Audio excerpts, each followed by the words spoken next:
IPOB exposes Associated Press's role in Nigeria's plot to defame Biafra movement. The indigenous people of Biafra, IPOB, has issued a statement condemning an Associated Press (AP) publication that allegedly links IPOB and its leader, Mazi Nnamdi Kanu, to Simon Ekpa's recent conviction in Finland. IPOB denies any connection to Ekpa, stating he is not a member and operates a separate organization, Autopilot Government in Exile. They accuse AP and other media of participating in a coordinated disinformation campaign led by the UK and Nigeria to tarnish IPOB's image and influence Kanu's ongoing trial in Abuja. IPOB asserts its legitimacy as a global self-determination movement, legally recognized in over 60 countries, and criticizes Nigeria for labeling it a terrorist organization despite international laws supporting indigenous rights. They urge the public and media to resist spreading false narratives and vow to counter such efforts with evidence and truth. The statement read, "The attention of the indigenous people of Biafra, IPOB, has been drawn to yet another vile and malicious publication, this time from the Associated Press, AP, deliberately seeking to manipulate global perception by falsely linking IPOB and our leader, Mazi Nnamdi Kanu, to the recent conviction of Simon Ekpa in Finland. This deliberate distortion is part of the coordinated worldwide campaign spearheaded by the United Kingdom in aid of Nigeria to demonize IPOB, launder the battered image of a genocidal Nigerian state, and condition the international community to ignore the ongoing judicial fraud in Abuja against Mazi Nnamdi Kanu.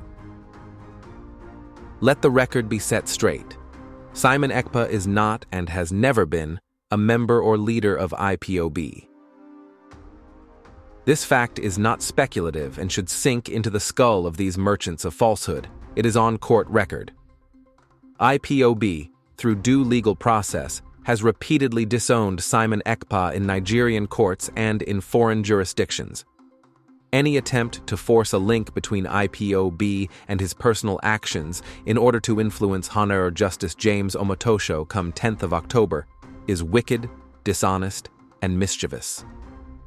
IPOB is a lawful global self-determination movement. IPOB is present in over 100 countries and territories across the world.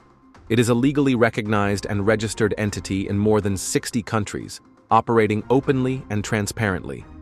No other nation on earth regards IPOB as a terrorist organization except confused and frankly demented Janjaweed irredentists and their desperate southern power-hungry sidekicks.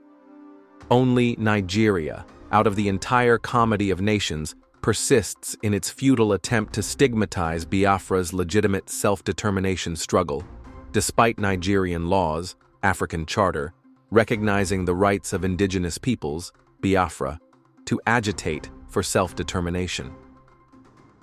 Finnish court records speak for themselves. The conviction of Simon Ekpa is personal to him and does not in any way implicate IPOB because he formed his own organization called Autopilot Government in Exile. Yet, desperate media outlets like AP deliberately twist facts to suit their sponsors' narrative. The dishonesty is transparent to anyone who bothers to check official records. Global media and tech giants are on trial too.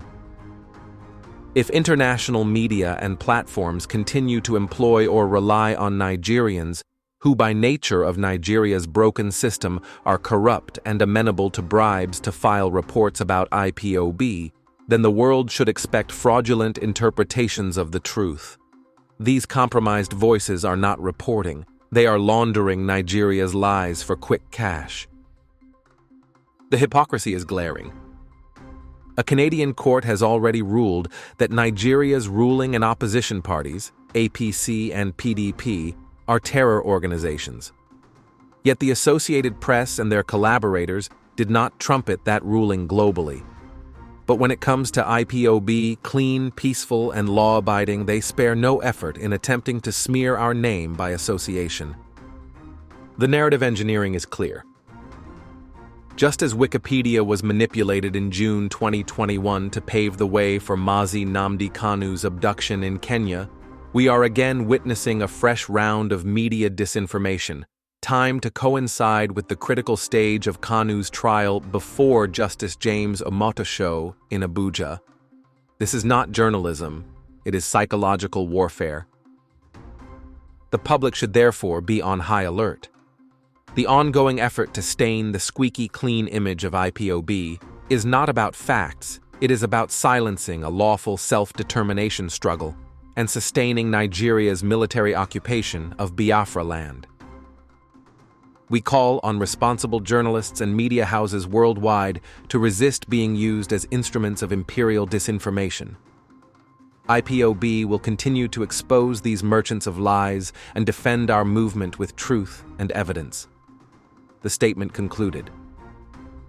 Family Writers Press International,